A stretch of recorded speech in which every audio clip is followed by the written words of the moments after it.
Garis khusus. Sudah bawa semuanya?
terlebih dahulu.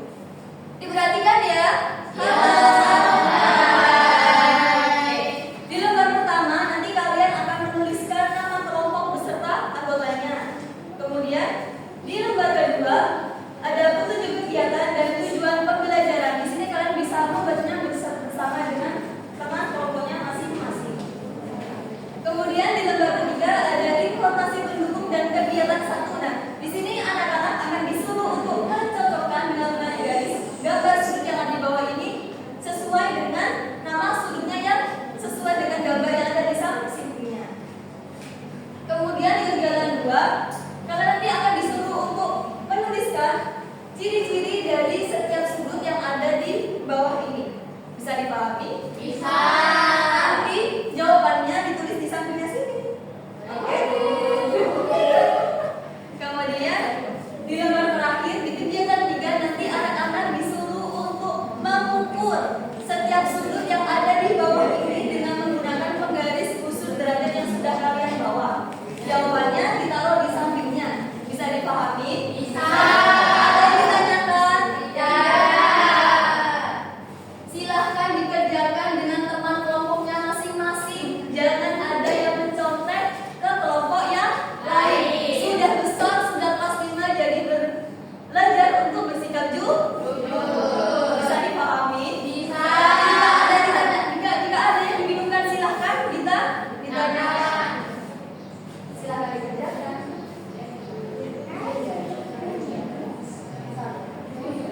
Sudah selesai? Baik, silahkan kelompok 1 untuk memaparkan hasil diskusinya di depan. Bisa 3 orang perwakilan?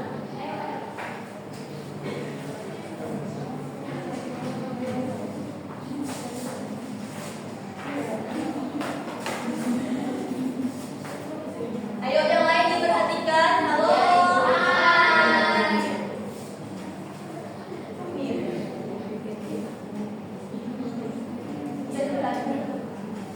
Ya, untuk kegiatan 1 ini hasil kerja dari diskusi kelompok kami. Untuk langkah kerja yaitu catatan dengan cara menarik garis gambar sudut dengan sudut yang sesuai. Nah, untuk gambar yang pertama itu termasuk sudut siku-siku. Untuk gambar yang kedua itu termasuk sudut lancip. Untuk gambar yang ketiga yaitu termasuk sudut kumpul. Untuk gambar yang keempat yaitu termasuk sudut lurus, dan gambar yang terakhir termasuk sudut refleks. Selanjutnya ciri-cirinya yang pertama besar sudutnya tepat 90 derajat menyentuh huruf L, garis-garis pembentuknya saling tegak lurus, terus besarnya tepat 180 derajat dibentuk oleh 2 garis yang berada pada satu garis lurus, terus yang terakhir besarnya lebih dari 180 derajat tapi kurang dari 340 derajat. Kemudian yang kegiatan 3 itu ini gambar yang pertama besarnya 90, yang kedua 45 derajat, yang ketiga 120 derajat, yang keempat 180 derajat, yang kedua 200. Oke, siap.